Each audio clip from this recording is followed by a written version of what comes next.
So welcome everyone to Next Economy Conversations. Thanks so much for joining us. And if you're meeting us for the first time, welcome. The Center for Social Innovation is a community co-working space and launchpad for entrepreneurs, organizations, and companies that are changing the world by putting people and planet first. Across our 3 locations in Toronto, there are about 1,000 social purpose organizations that call CSI their work home, and that translates to about 3,000 people. In these times, we are a vibrant online community, and we continue to offer daily opportunities for our members to virtually gather, learn, and collaborate together, including community events, education programs, and acceleration programs. Our other partner on this event is the Center for Social Innovation Institute, our affiliate charity, which helps Canadians use social innovation to get to the root causes of system-level problems. Our title sponsor for Next Economy Conversations is Fiix. Fiix is the easiest way to plan, track, and optimize maintenance. They're the first open computerized maintenance system platform that mixes innovative technology with the focus on partnering with customers to help them organize assets, manage work, connect to business systems, and make data-driven decisions. More than 2,600 companies in over 90 countries trust Fiix to help evaluate, buy, and implement maintenance software and simplify their journey to modern maintenance. At CSI, we always start our events with an acknowledgement of the land, even when we're hosting virtual events. So today we want to acknowledge that for those of us who are in Toronto, we're gathering on the traditional territory of the Huron-Wendat, the Haudenosaunee, the Seneca, and the Mississauga of the Credit First Nations. As we think and talk about social innovation, we are sometimes discussing a shared vision for a sustainable and just future. However, it's also critical that we reflect on the past and the present to consider how we can strive towards more inclusive, resilient communities that incorporate and respect many different ways of knowing and being.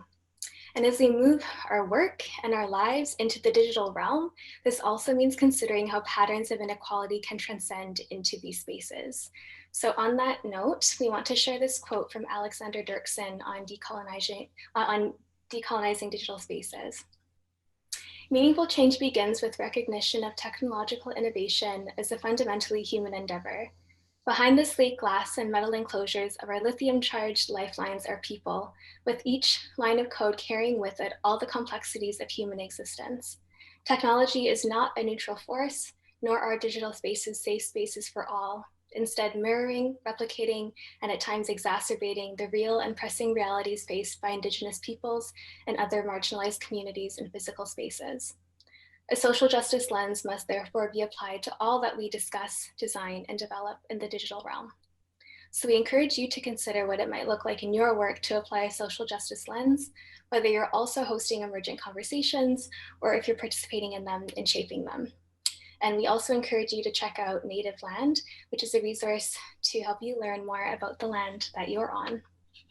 And without further ado, I'm delighted to introduce our guest for this month, Marcos Igreja, who is the Associate Director of Engineering and Operations at Genecis, a clean tech company on a mission to drive our world towards a circular economy where major brands utilize eco-friendly PHA plastics in packaging, food services, agriculture, textiles, and many other areas to reduce the 18 billion pounds of plastic polluting our oceans every year. Genecis's biological processes convert food waste destined for the landfill into biodegradable plastics and other valuable materials. Marcos holds a Bachelor of Engineering in Bioresource Engineering from McGill University. He's been with Genecis since its inception, leading efforts to scale up the core technology, strategic planning, and building up the team. He has won awards including in bioreactor design and technical entrepreneurship. His past experience across Brazil, Hong Kong, and Canada includes agricultural waste treatment, fermentation engineering, energy management, and technical consulting for startups. Marcos will be in conversation today with our CEO at the Center for Social Innovation, Tonya Surman. Tonya is fueled by her belief in the power of collaboration and belonging. She knows that putting the right people in a room is only the first step in creating real change. We also need to build a culture where everyone knows they have value and a voice to radically redesign our futures. She did this with the Center for Social Innovation, which reinvented the workplace by collecting social purpose organizations under one roof. She did this with community bonds an innovation that allows a nonprofit to turn their social capital into financial capital. And that's what she's doing with the Center for Social Innovation Institute and Social Innovation Canada, unlocking the social innovation community to get at the root causes of problems. She knows building relationships between people is the foundation for a better world. And it's also a heck of a lot of fun. So Tonya, I'll hand it over to you to share a bit about what we mean by the next economy and the role of circular economy within it, and to get the conversation started. Thanks, Zoya. So wonderful. And hello, Marcus. It's such a pleasure to meet you. So let me just say a word or two about why we're doing this, this webinar. The Next Economy Conversations and why we are focusing on this is really about a recognition that our economic system is the biggest system that we have agreed to use in our world right now. And it has huge benefits, the exchange of value, and it also needs a lot of tweaks. So capitalism has served many, many, many, many of us to allow us to grow and to become healthier and to be able to benefit from the wealth that's available in this world. But at the same time, we recognize that we really do need to make sure that we can sustain this economic system within the finite resources of this planet. And so our work at the Center for Social Innovation is very much about how we are introducing this concept of an economic system that is regenerative, that is equitable, and that is prosperous for all. And this question of how we're able to build an economic system that truly puts people and planet first is really at the core of what we're trying to do. And what we're excited about doing is working with those people who are proving that this new way of working, this people and planet first based economy, is actually possible. And so when you start to take a look at this kind of concept of next economy, and just I'm going to throw in a little thing here we did in our last Collider. You know, we're talking about a wellness economy, intentional economy, cooperative economy, local living economy, conscious capitalism, sustainable, solidarity, regenerative, reciprocal. There's so many different names for this. And today it's our pleasure to really dig into this concept of the circular economy and this question of what does it mean and what is Genesis doing that is moving us towards a circular economy. So I thought what I would do is go to some of the thought leaders in the United States, the Ellen MacArthur Foundation, and just read their definition of a circular economy because I think it's quite helpful. A circular economy is a systemic approach to economic development designed to benefit businesses, society, and the environment. In contrast to the take, make, waste linear model, a circular economy is regenerative by design and aims to gradually decouple growth from the consumption of finite resources. After defining what an economy actually is, this learning path explores the nuances of the concept of a circular economy, including the differences between biological and technical materials, the different opportunities that exist to keep materials and products in use, and the history of the idea. Finally, the benefits of shifting from a linear to a circular economy are highlighted. Now, I guess I just want to say, at CSI, we would take this idea of a circular economy and we would go one step further. This is not the topic for today, but you know how we see a circular economy as being an inclusive circle where nothing is wasted, and that includes humans. So right now, today, with Marcus and with a focus on Genesis, we really want to look at a very classical definition of the circular economy. And maybe what I'll do is I will now turn it over to you. Marcos, what did I do wrong to butcher that definition? How would you define the circular economy? Yeah, hello, Tonya, and yeah, thank you so much again for giving me the opportunity to be here today. This is definitely something that is very close to our hearts at Genesis, and it's one of the main purposes we do what we do. The way I would define a circular economy is an economy that knows how to take into account the entire life cycle of a product of any good that is produced, right? So we have this vision that for anything that we make, You need to be able to understand everything that came before it, all the labor that contributed to that, to making that product, all the resources that contributed to making that product, and then you have to take into account the end of its life, which is what's going to happen to it after it's used. Where is it disposed? Where does it end up? So a circular economy for me is an economy that is able to identify that entire life cycle, start to finish. And then more importantly, connect the two ends back together. And I'm going to talk about you in a bit, but maybe we can just get your explanation of exactly what does Genecis do within that circular economy realm. Like, explain it to me. I'm not an engineer or a technical person, but I'm very frustrated by the amount of plastics in the ocean. So talk to me about this. Yeah, for sure. So, I do think that at Genecis, we really embody the whole concept of a circular economy. And in a sense, what we do is we're a company that takes food waste, let's say from any food waste producer. So that could be restaurants, it could be farmers, it could be, food manufacturing companies. So at any point where you have a source of organic waste, which is currently going to landfills, we take that and we make a plastic product out of it. So we convert the actual food waste into a biodegradable plastic. And then that plastic can be used for you to make, packaging and utensils and disposables and things like that. And those plastic products are 100% biodegradable. So the reason why we say, it's a great example of a circular economy is, well, currently, for example, we're working with a very large food producer in Canada. So we're able to take, their food waste, their tomatoes, their onions, all that comes out of their process. We turn it into a packaging material that we then sell to, we go through a couple steps with some third parties, but it comes back to that same food waste producer so that they can use that plastic to package their foods. So, in that sense, there's essentially zero waste in the whole process.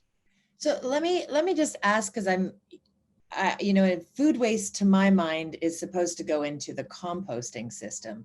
And you're saying that food waste is now being made into a plastic? Am I getting that right? Yeah, correct. So it's really cool stuff that I basically found out about at the same time as we started Genecis. But really what you're doing is that you're taking the food waste material and you're feeding it to a set of bacteria that are going to break it down. This is very similar to what we currently do in large biogas plants, where people send food scraps to make electricity out of it. You have these bacteria that are breaking down the food waste into these smaller particles. What we then do is we take those carbon particles and we feed them to a different set of bacteria, and they can convert that into the plastic material. So it's really a twofold, fermentation process. And this plastic material, when it's produced, the bacteria produce it kind of how us humans produce fat. It's an energy reserve, that they make when they're low on food. And so it's, that it's actually something that they will eat and they'll consume if you let them. So that's why the plastic is completely biodegradable. When we say it's biodegradable, it means if you throw this thing in a compost pile, if you throw it in the ocean, it's edible to, all sorts of bacteria. And so they're able to break it down to turn it back into energy. And is it actually plastic, or is it just something that looks and feels and acts like a plastic? Yeah, that's a great question. It's an actual plastic. So it's called PHA. Polyhydroxyalkanoate is the long name. It's actually been around for a while. It's usually made out of things like agricultural crops, like corn or sugarcane, and a similar process. But what we make is this plastic powder. So you take those powders, you can make them into pellets, and then you can melt it, and you can make a bag out of it. You can make food packaging. You can make all sorts of things. Its properties are extremely close to petroleum plastics. I think it's safe to say that out of all the bio-based plastics, this is actually the most similar to petroleum plastics in terms of its properties. So yeah, it's basically indistinguishable, once you turn it into a bag or a bottle. And so then once it's been used as a form of packaging, so we get it from like maybe even an agricultural source of food waste, like so corn makes sense. And then it then gets converted into a plastic-like substance. And then that packaging, that's converted into packaging. And then the packaging would go back into an organic waste stream. Is that right? Correct. So you could, basically if you have a product that's made 100% from PHA, you could throw that in compost, and we've tested this for biodegradability, and it'll be gone within a couple months. Or if you throw it in the ocean, your typical petroleum plastic could be there for more than 100 years, but PHA will degrade within a year. So it will be gone completely, and it does not leave behind any microplastic particles. It breaks down completely in nature. That's so cool. That is so cool, Marcos. Like it's totally like I'm asking these questions because it's kind of blowing my mind a little bit. So, and I want to. So I'm jumping all over them. I'm so sorry about these questions. But No so, problem. how did Genecis get started? And like where? And it sounds very technical. And so I want to come back to you and your experience in engineering. But how did Genecis come to be, and what? Yeah. Tell me everything about how this kind of idea and the impetus for it. Yeah, so we had, the way it really started is we have our CEO, Luna. She was a student at U of T here in Toronto, U of T at UTSC, so the U of T in Scarborough. Mm-hmm. And, she had an idea. She was worried about food waste. Mm-hmm. She was worried about landfills and how we have this resource that there's so much potential to, and we just throw it away. So she decided that she wanted to do something about it, and she was working in the lab. She got a degree in natural sciences, and then started to study all the things that it could be converted into. So this came up as just an idea where I wonder if this is something that would be really viable. So what she did is she put some very small amount of money together just to try and get things off the ground. And then she said, I'm gonna basically hire 2 or 3 people to talk about this. So the way it actually started is one day I'm in Montreal. It was my last semester of university, starting to look for work. My girlfriend was an entrepreneur at the time.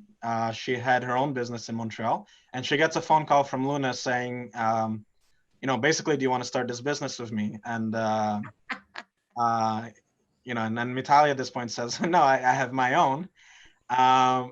But based on what you're telling me, it looks like this guy could really help you with this sort of stuff. So I was working very much in a similar field and with very similar interests. So, on a high level, basically, we got that call. I talked to Luna, moved to Toronto. Fresh out of school. There was another chemist, Haas, who joined us. He was also living in Montreal at the time. And the 3 of us, plus another co-founder, basically, started playing around with the idea. And that was almost 4 years ago now. Okay, so this is perfect. So what you're saying is that formal education in bioengineering or whatever is useful. Yes, absolutely. So tell me your background and how tell me about this field, this background. I've got your background's in bioresource engineering, materials processing, fermentation engineering, wastewater treatment, and renewable resources. I really want to know how your kimchi is, but anyway, tell me about your background and how you what brought you on this journey for yourself to become a co-founder in this initiative.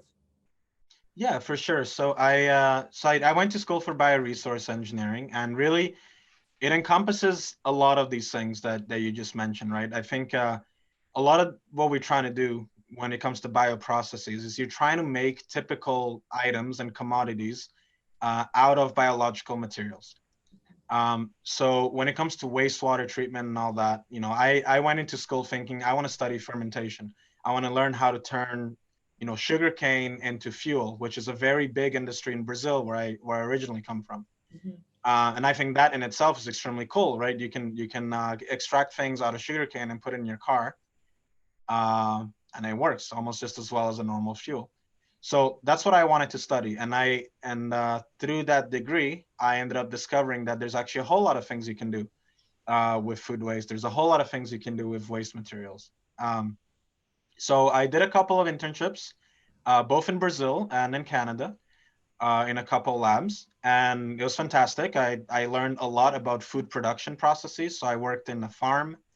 Uh, I worked in the lab, but I also worked in a farm, in restaurants, in food distribution, and really tried to learn the entire life cycle of everything that happens to our food and where it comes from.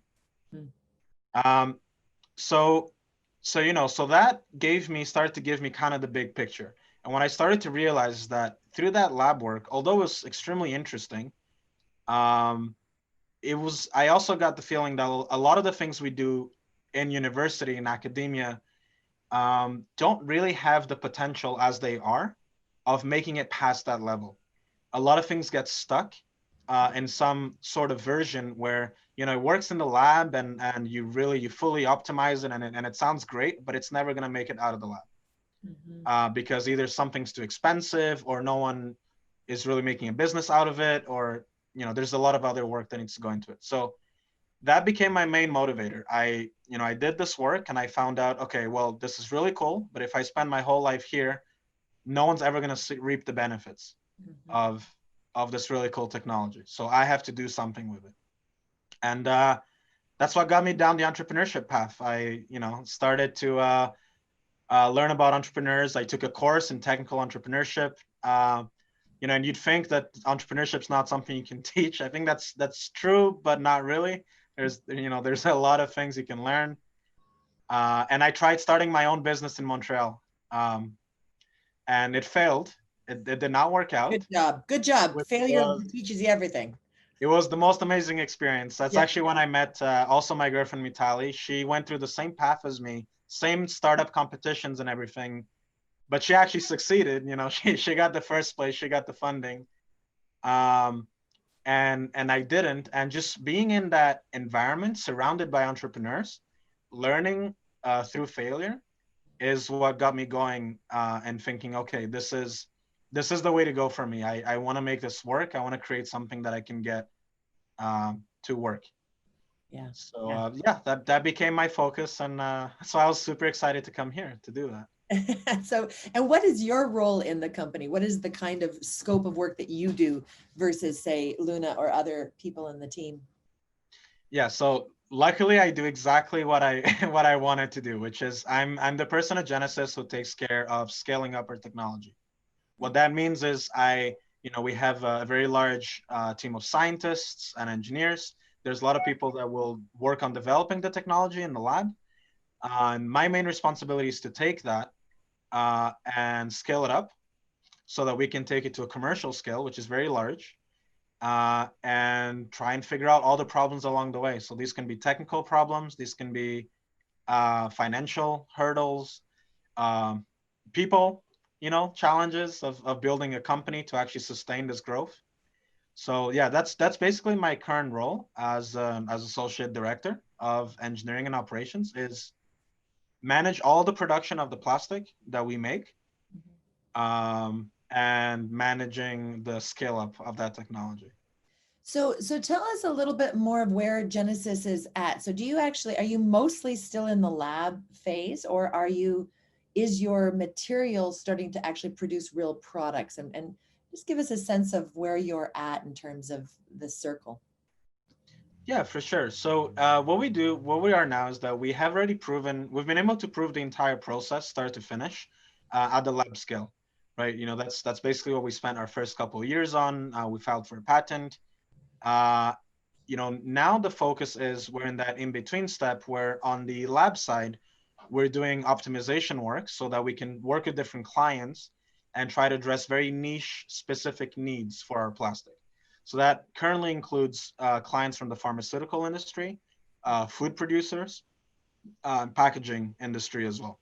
So that's what mostly what we do in the lab. And on my end, I run a plant this is what we call our demonstration plant or pilot plant. So that's where we have taken our technology to a level where we can produce a steady stream of this plastic, and we can send it to these clients to work with.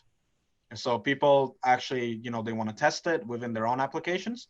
That requires a significant amount of material. So that's what I take care of. We send them that material. So you're still at like a testing, prototyping, figuring that stuff out. You haven't got the client yet that has said, okay, we're going to take this to scale with you, but that's your job, is to try to look at that, what that scale process looks like. Exactly. So we have a few, partners and clients that have these partnerships with us of things they want to explore.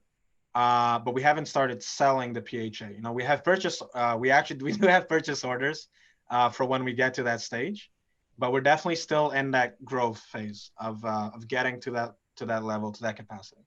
Right. So you're still pre-revenue-ish, kind of. Correct. Yeah. Wow. Ish. Ish. If you've got startup in between. orders, what's that? It's that startup in between phase of transition. Yeah.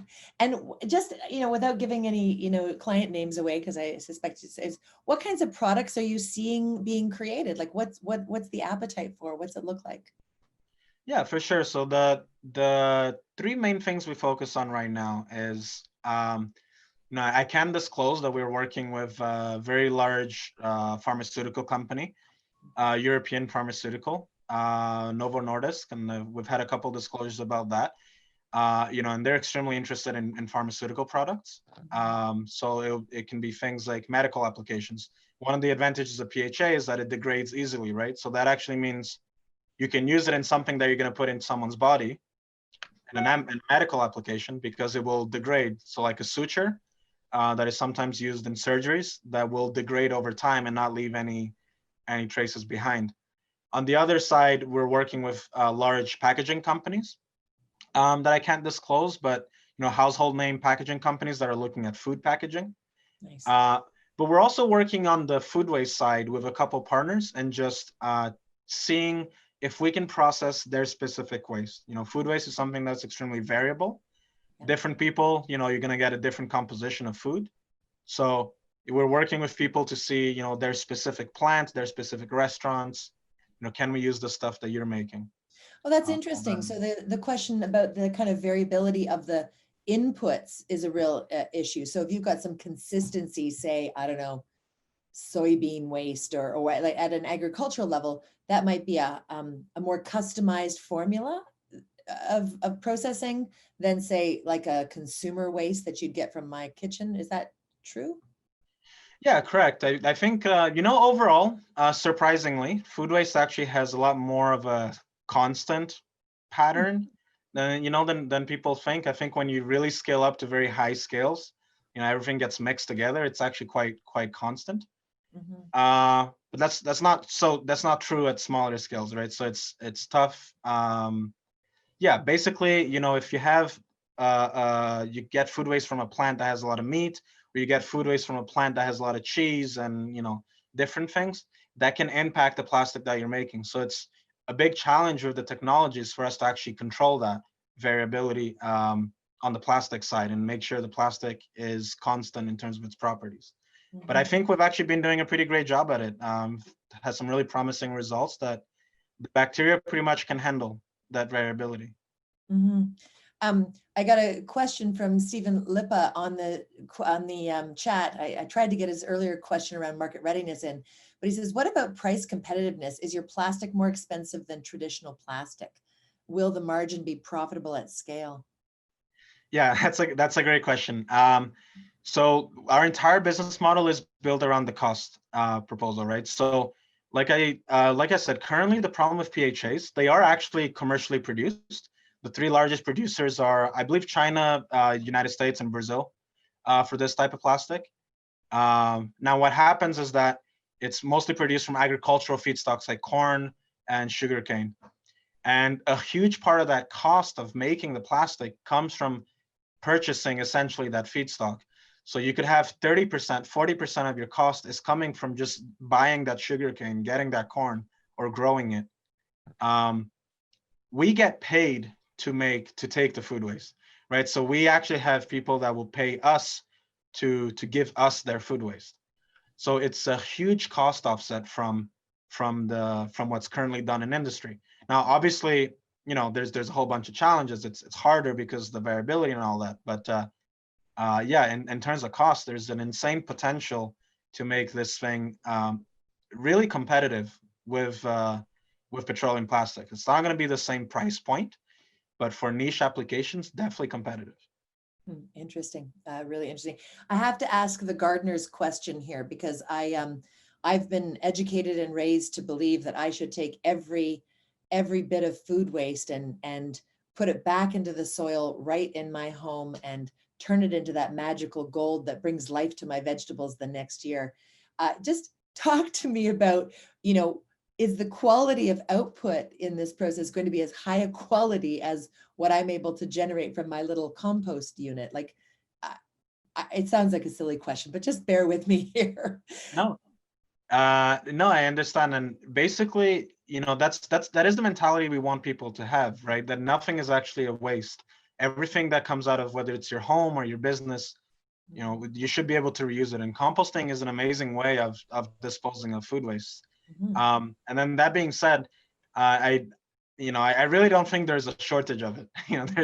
There's such an insane amount of food waste being produced, right, that there is definitely plenty to go around for many different solutions, whether that's composting or making electricity out of it with biogas or turning it into plastics. These are all things that we can do simultaneously. And that even feed into each other. Our process still has some waste that comes out of it, and that gets composted. Right. So these things can still work hand in hand. Marcos, do you feel like you're changing the world? Yes, yeah, absolutely. I feel like this is it's why I do what I do here.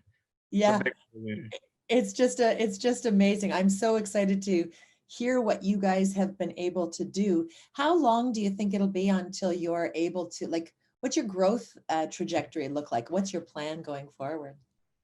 Yeah, for sure. So we're at the stage now where we're really ready to scale up, right? With like I said, we're building the last pieces of this demonstration plan so that we can fine tune all the different steps of the process. But the interest is there from clients. We know we can make a good product. So, right now we really want to take it to the next stage and get to that commercial level. So how are we going to do that? We plan on licensing this technology so that it can be applied all around the world. Nice. In different places, right? And so really we just want to develop this technology package that we can give people so they can even do this themselves. Nice. The goal is definitely that we are self-sustaining with revenue within the next few years. Nice, beautiful. So Genesis was involved as one of the CSI's Agents of Change participants and our Clean Tech Fellowship. Love to hear about the role that CSI played in your development and your work. Yeah, for sure. It played a huge role actually, because we started off out of U of T. We had one bench to work out of, 4 of us, and we didn't have a lot of space to do a lot of work. The staff there was extremely supportive and amazing. But at the end of the day, we were working with food waste, which is smelly. It's difficult to work with in downtown Toronto.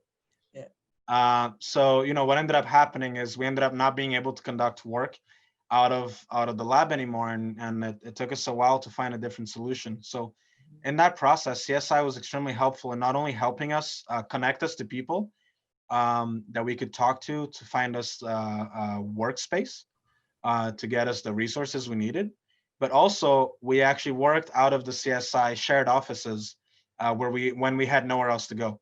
So when we lost access to that lab, I was going every single day to the Spadina location, and we were working out of CSI, every day for several months, I think. So yeah, it was a huge stepping stone for us, and it was extremely important that we had a place where we could work while we were looking for different locations where we could really process all this food waste. In New York City and our CSI New York location, we had a number of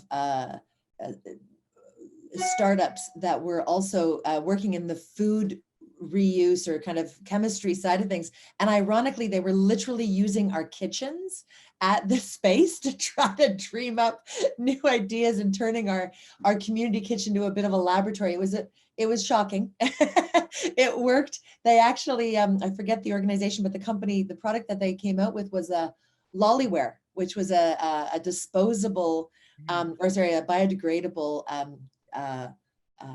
what do you call it? Like disposable dishware that you would use at events, and you could actually eat it. I tasted it. It was quite something. But thank you for not using our kitchens as a lab. I appreciate that. I'm sure that we'd have all sorts of public health issues coming in, but it's amazing. I'm so grateful to see the growth of Genecis. One of the things that I was interested in, and I don't know if this is relevant to you or not, but and I'm no expert in this, but one of the policies in Canada, in Ontario, that's being considered right now is the Ontario Producer Responsibility Act, this sort of Made in Ontario Environment Plan that commits to Ontario's existing waste diversion programs as a producer responsibility model. And I guess I'm curious, is this a policy that affects your business? Yeah, so I mean, I'm not, I'm definitely not the most knowledgeable person when it comes to it within our business, since I'm more on the technical side. Yeah. But that being said, though, from what I know, this is definitely the type of approach that we would support. And in terms of how we should approach sustainability, right? We should really have a system where businesses have to take into account, like I said, all the resources that are used to make their products and everything that happens to their product downstream. So this type of policy does help businesses like ours because it makes us more competitive. And I think it levels the playing field in a more fair way.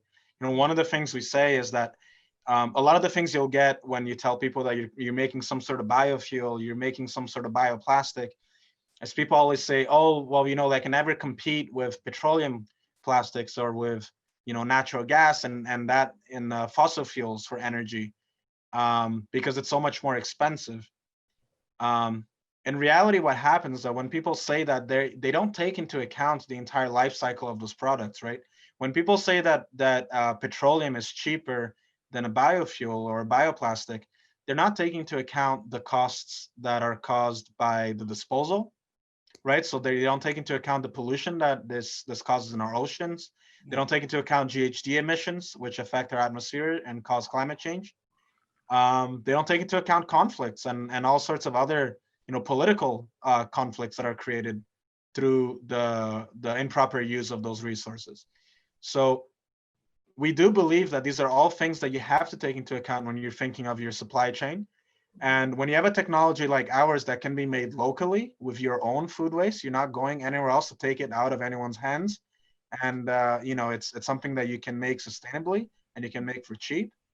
Yeah. And there's no disposal cost to it. It doesn't affect our atmosphere or oceans.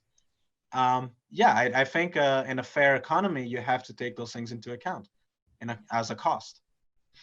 Yeah, I mean, I think it's brilliant. I mean, to my mind, what you're talking about is creating that circle, right? It's about making sure that there's no waste, that there's no such thing as waste. In fact, somebody was saying to me a while back that the concept of waste is really a relatively new concept, that the word waste or the concept of waste really doesn't even go back more than sort of 150 years. And I think that's really interesting for us to think about in terms of how we're building our future. I mean, I'm obsessed with what I call circularism, right? Which is, I think that we all learned in kindergarten or even before the concept of a circle, right? And that concept of a circle is the number one design principle that we need to embed in absolutely everything we're doing, right? So whether it's, managing waste systems and building a circular design principle there, all the way to how we're facilitating groups. If we go back and we look at how we actually create harmony in our societies, we see it always comes back to the circle.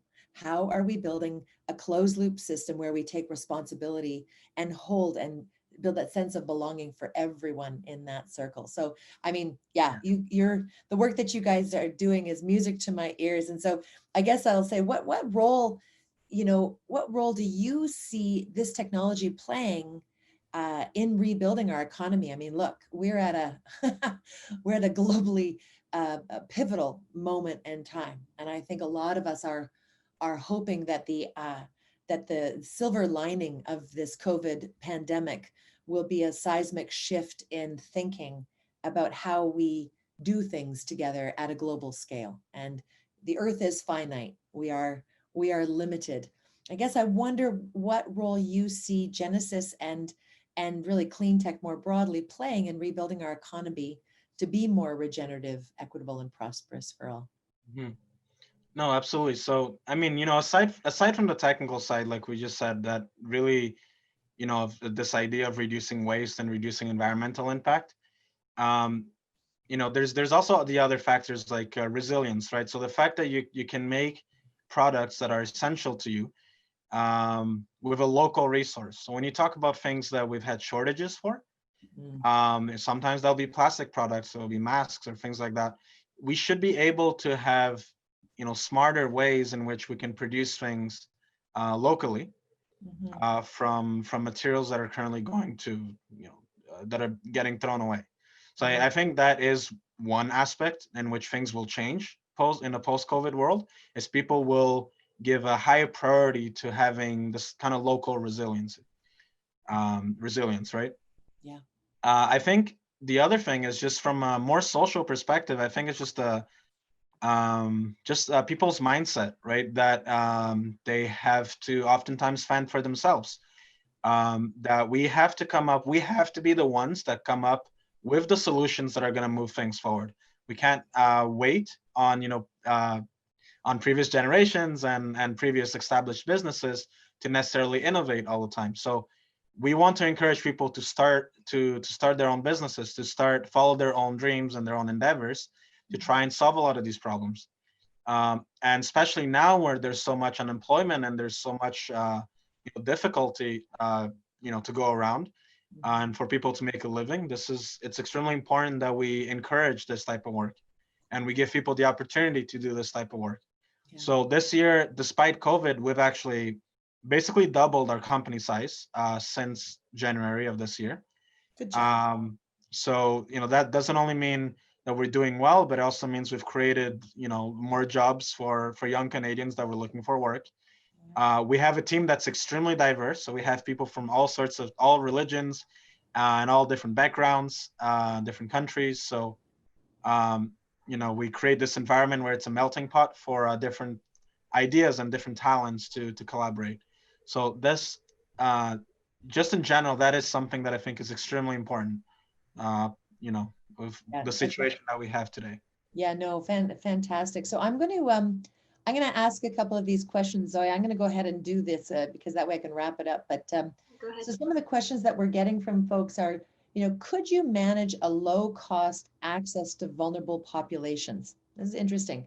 Could this technology be adapted to smaller community organizations, such as working with farmer cooperatives who could use this packaging or other items at a community level? So, I mean, I think this is a really interesting, like localizing this technology. So it's interesting because, of course, you're thinking about scale and global. And I know that a lot of people who are part of the Next Economy conversations are saying, well, how would this actually work on a farm or at a local level? So maybe you could just sort of, how might we engage in a much more micro way? Yeah, for sure. So, that's actually one of the ideas that we kind of started the business with. The initial idea was that, can we come up with some sort of machine or some sort of small setup where you can make this, at a restaurant or at a specific farm or, one small location. Unfortunately, the reality of the scalability is that you do have to reach a certain size, a certain scale for things to be profitable, right? So there's a specific, thousands of tons per year of food waste that we need to process to really be able to have this be the profitable solution. With that being said, it's not that huge, right? So that number is somewhere where an average size city, doesn't have to be as large as Toronto,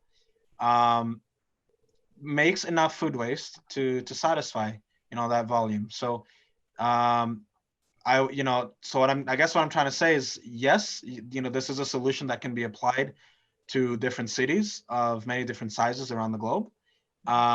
but there is still a minimum scale that you need to reach to really, to be able to run this in a way that makes sense cost-wise. What if it wasn't a cost issue? Like, what if it was like somebody trying to live in, a circular, at a community level? Is it technically possible to do it, just not financially viable? Do you know what I mean? Yeah, I would put it that way. And then the other thing is that, we're definitely on par now with what's available in industry when it comes to converting, organic waste to food waste.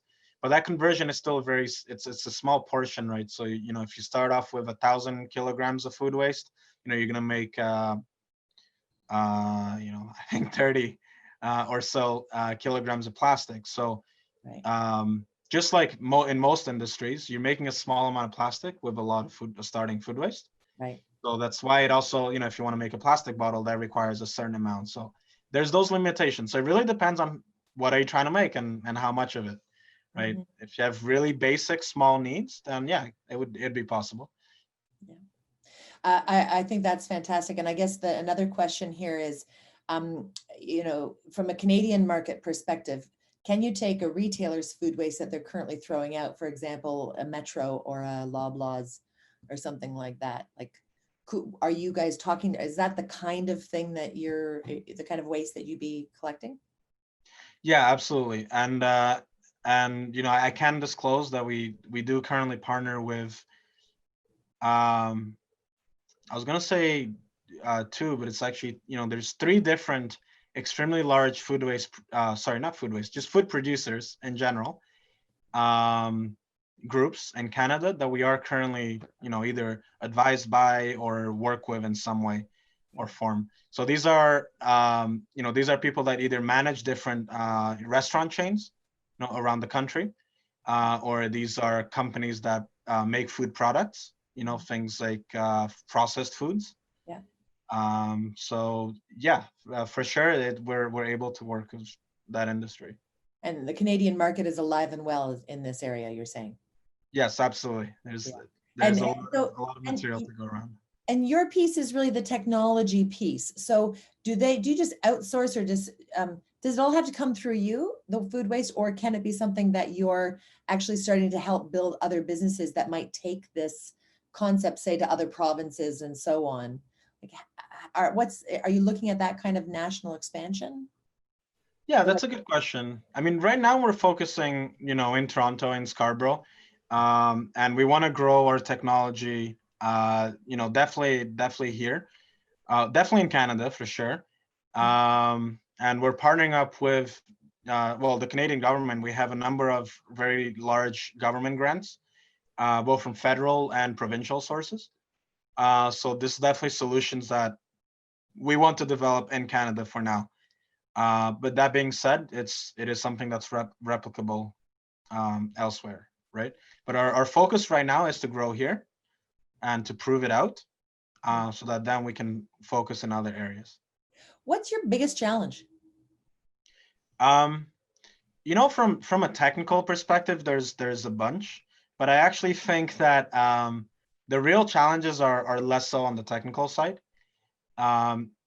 It takes it's very daunting to build when you're in an industry like this that's dominated by some very big players, very large, chemical companies and packaging companies, extremely high demand, but also extremely high standards in this industry.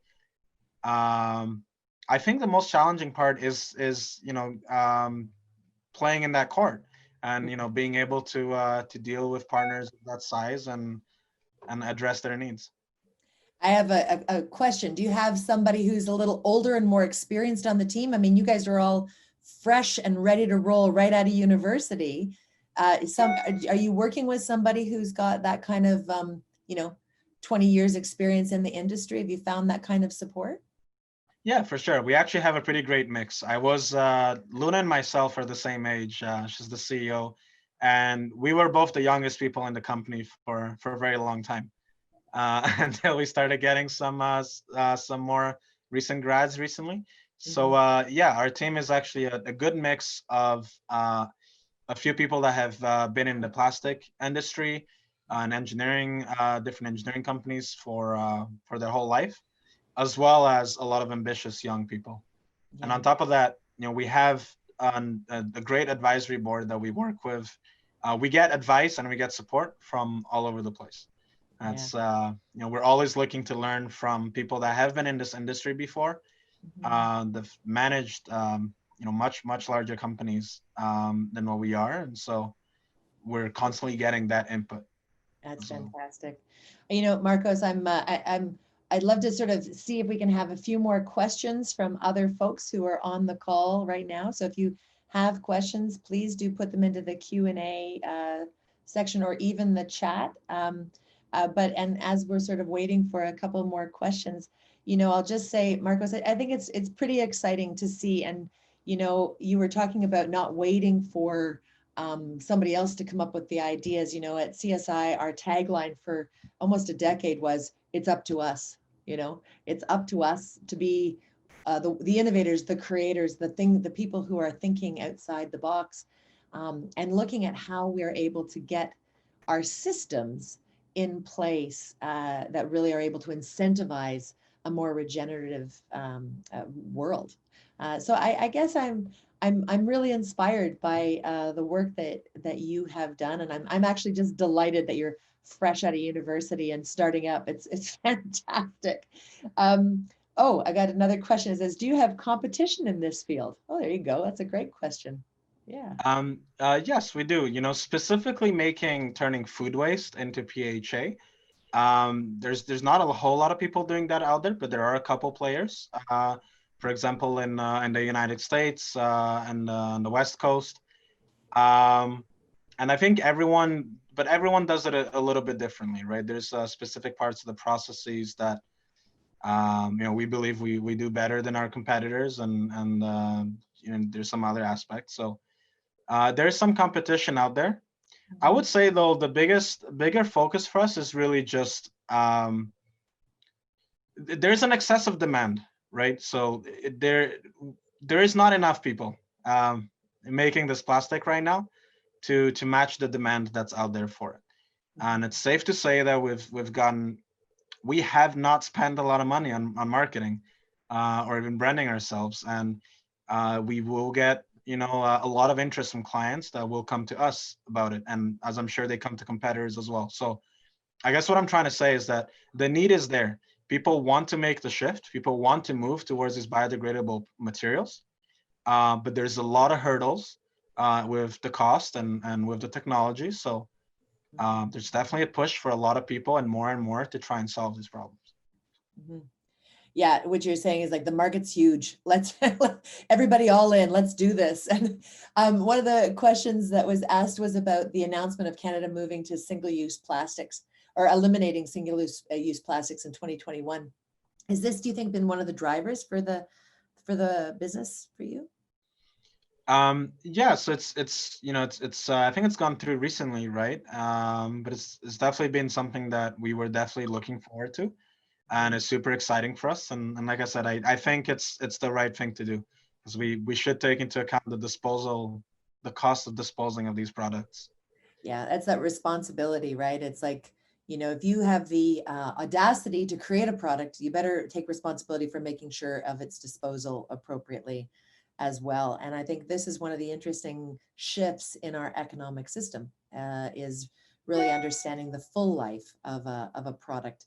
And I think that's also true and moves us into sort of, the whole concept of, the license that business has in our society. What is the license that we are giving entrepreneurs to build these companies, and how do we ensure that they're looking at the full costs over the full life cycle of that product? I think you guys have just done an extraordinary job of demonstrating that there are really wonderful strategies in making that happen. Zoya, I think we've answered most of the other questions, but maybe you want to help us out here, and yeah. Yeah, I mean, I was gonna see if there is anything, Marcos, that we didn't ask you that you wanted to be asked. Yeah, great. Yeah, it's a great question. No, I really love the questions, and I mean, one thing I will say is that we're extremely thankful, for the opportunities that we have here, in Canada, when it comes to being able to collaborate with Canadian, like I said, government labs, government agencies, also with the private sector in Canada that has the right incentives to care about these problems, and the academia, right? We've worked with all sorts of universities in Canada and outside of Canada as well, in partnerships to develop the technology. So I think that's something that's extremely important anywhere you go for us to tackle our sustainability issues, is creating the environment for people to have that type of collaboration accessible, right? Between, put together the efforts of the private sector and government and academia, research, create an environment where those people can work together, so we can actually push these solutions forward. Great, thank you. And Marcos, what's the best way for people to get in touch with you if they wanted to learn more about Genecis? Yeah, for sure. So you should definitely check out our website. It's genecis.co. That's Genesis with a C. You can always reach out to me on my LinkedIn, I think, which will be is posted on the event details as well. We're growing rapidly. We're always looking for talent, and we're always super excited to meet like-minded people. I think it's just awesome that you're like, I'm not looking for investors, I'm looking for talent. It tells you where you're at in the scaling stage. Good job. Yeah, no, we are. We're like I said, we're super confident. This is something we're extremely passionate about. We're super confident that we can make it work. And we have the right environment right now to keep on growing it. So it's we don't plan on slowing down anytime soon. Well, CSI is very proud that you were a part of our programs and our acceleration work, and that you chose us to be a part of to make a home. If only transitional until you could get a better lab. Stay out of our kitchens.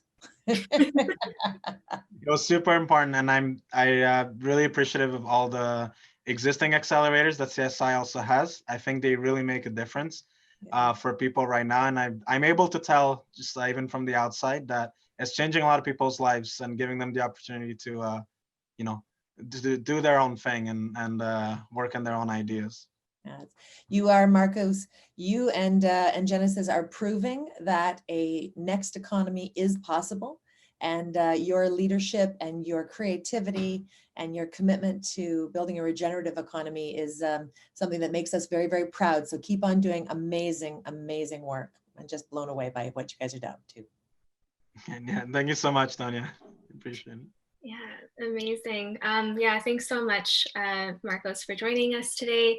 And just a heads up to everyone who's with us, we will follow up with a recording of this amazing conversation. And we'd also love your feedback on your experience today. So we added in the chat a 2-minute survey that's really helpful for us, so that we know how to design our events moving forward. So thank you so much, everyone. And we'll see you for our next economy conversations in December. We'll be in touch soon about that too. So thank you, and enjoy the rest of your day. Okay, bye-bye. Thank you so much. Thanks, Marcos. You're fabulous. Have a great day. It's great to meet you. Have a great day. To meet you too. Take care.